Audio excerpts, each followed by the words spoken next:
Just a quick announcement. We're a little short-handed tonight. Supervisor is out and Mike Murphy's off. Councilman Murphy is also not here. There's going to be just a little change in the agenda. Dutchess County Commission on Human Rights presentation will be second. Mayor Colopy will be first on the agenda. And if you'll all stand, we'll do the Pledge of Allegiance.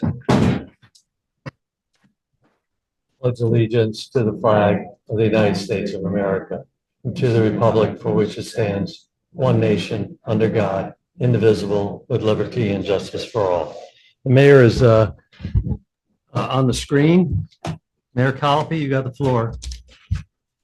Thanks, Bob. Appreciate you giving me the time.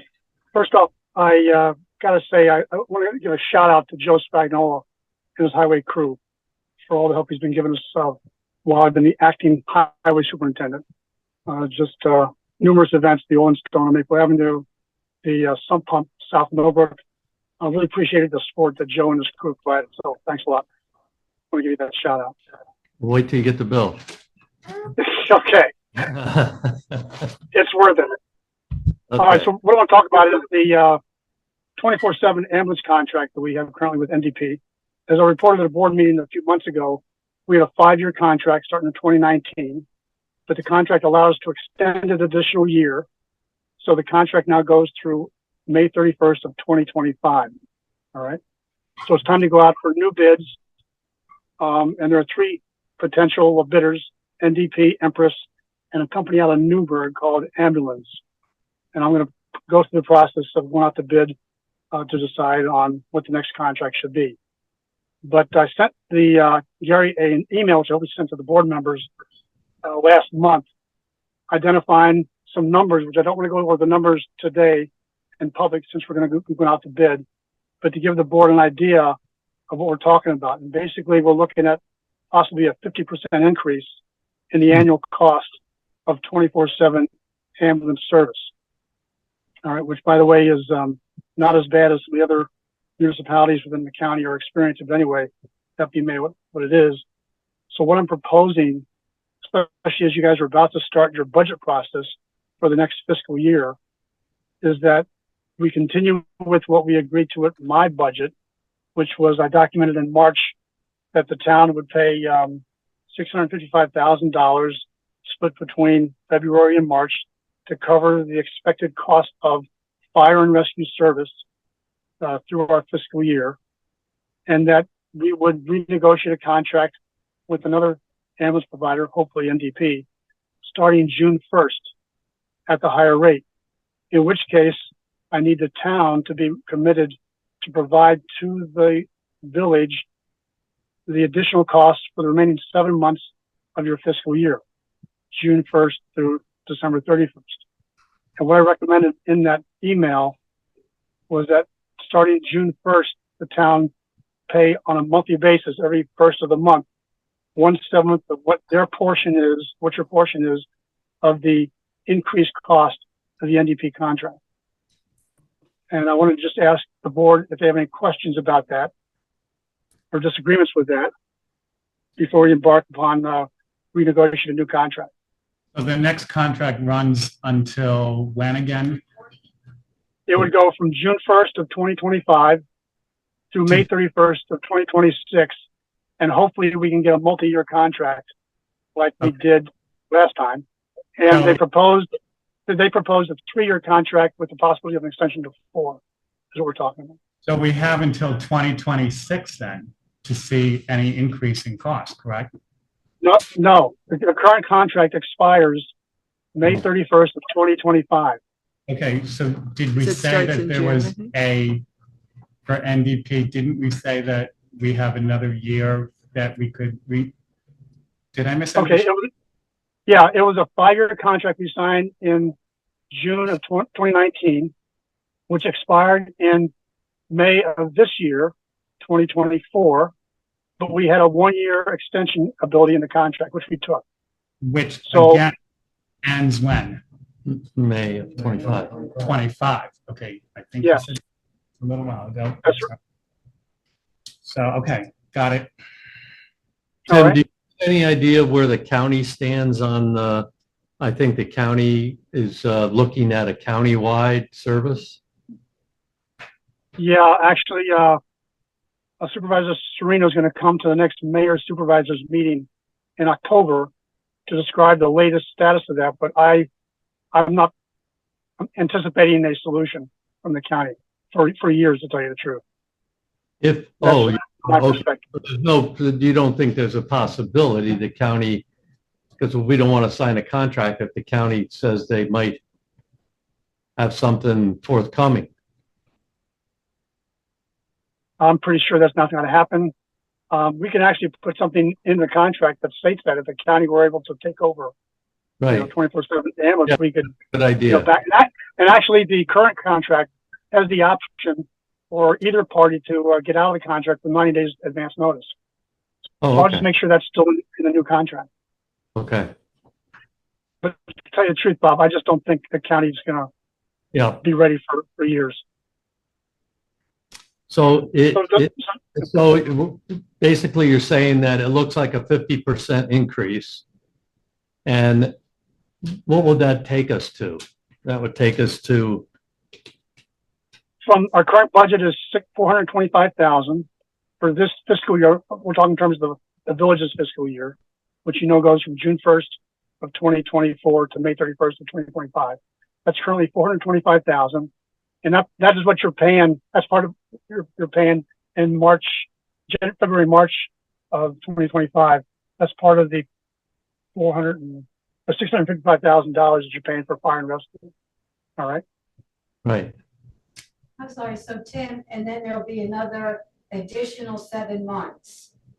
That's right. And let's say that the contract goes up 175,000 from 425 to 600. Then what I need the town to be able to pay is 7/12 of the additional 175,000 times whatever the asset ratio percentage is for town versus the village. All right. In an email I sent, I actually used those numbers just to give you, some idea in terms of what you're talking about. Again, which I don't want to talk about the numbers here because it's an open meeting and we're going to go out to bid with multiple vendors. Right. Okay. All right. Anybody have any other questions for Mayor Tim? So Bob, my plan is to go out to bid within the next month. Hopefully have that decided with your concurrence. I'm going to have the town is going to be part and parcel of this discussion and the contract we sign so that you've got those numbers available for you for your budgeting process. Okay. All right. Very good. Okay. Thank you. All right. Tim. Thanks much for the time. I'm going to get back on the road heading towards Atlanta. Yeah. All right. Have a good trip. Have a good trip. Thank you. Thank you. Bye. Okay. So that didn't take too long. So the county's up. And I forgot everybody's name. So maybe you could introduce yourself. This is the Dutchess County Commission on Human Rights presentation.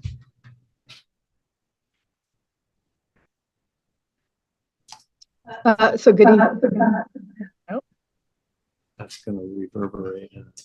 Yeah. Okay. I'm Jody Miller. I'm the Executive Director of the Dutchess County Commission on Human Rights, and I'm here with 2 of our commission members. They'll introduce themselves in just a minute. So I want to thank everyone. Would you like to come sit up here so you can speak into the microphone? Is that? Would be Yeah, that terrific. would be Yeah, lovely. Joe just suggested it might be people can hear. Sure, absolutely. And it might be able to record better for the Zoom. Thank you so Yeah, why much. don't you sit here and I'll come over here. So we can take turns to speak. So I'll sit here until Jody's done with her. Can you stand right here? Okay. So you're on. Oh, really? Yeah. Okay, so, No, I'm. so we want to thank Supervisor Safari. I know he's not here this evening for being so gracious to allow us to come out and talk about the Commission on Human Rights. Again, I'm Jody Miller. I'm the Executive Director, and I'm here with 2 of our appointed and confirmed commission members who will introduce themselves in just a minute. The purpose of our visit today is really to talk about the Commission's work and how we're a resource for the residents, people who work, worship, live here in Dutchess County for the entire county. So we have been going out and conducting presentations to town and village boards throughout the county for several years now. We actually started during the pandemic on Zoom. So tonight, we're just going to briefly take you through a little bit of the context or history of the commission and really what our purpose is, what we do, what we don't do, and how we carry out our mission. So I'm going to share. I'll try to share.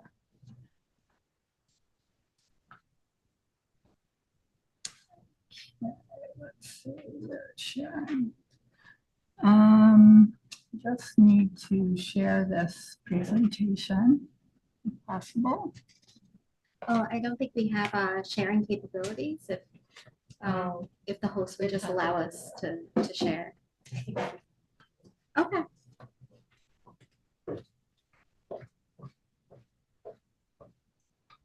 So we like to think a picture is worth 1,000 words. So we have some pictures of the work that we've done. But I can tell you a little bit about our goals are really to just introduce the commission and develop closer collaborations with entities throughout the county so that we can be a resource and some of the issues that we address. So the commission was originally established in 1984 under County Executive Lucille Pattison. And then it continued for several years. There was a short period of hiatus where the commission was kind of defunct. And then in 2016, County Executive Mark Molinaro and the Dutchess County Legislature decided, after quite a bit of advocacy from the community, to reinstate the commission. So we started like from the ground up. We have been created by a resolution through the county legislature, and that lays out what our purpose is and what our powers are, what we're empowered to do. We're comprised of one employee, which right now that's me, and we have 14 volunteer leaders from throughout Dutchess County that donate their time and talent to carrying out the mission of the commission. So we're really fortunate to have their service. They're either appointed by the county executive or the chair of the legislature for 3-year terms with possible one-term reappointments. And we look to have a geographic, age, culture, as much diversity as we can on a 15-member commission. So we're really fortunate to have people from throughout the county. Our mission is defending human rights, bridging differences, and embracing diversity. And we're going to talk a little bit about, I'm going to turn this over to Sarah so she can talk about our role and purpose. And by the time this gets up, you'll get to see the nice pictures of our actual work. So as Jody said, we're Most introducing. should come up. Oh, okay. I'm sorry, I don't share the screen. I'm sorry. Enable participants to share. I think that's a setting. Jenna's a retared IBM engineer. Oh. She may be able to know. So why don't you go ahead? Maybe Yeah, we'll learn sure. something. Yeah. So my name is Sarah. I have been appointed on the commission since October of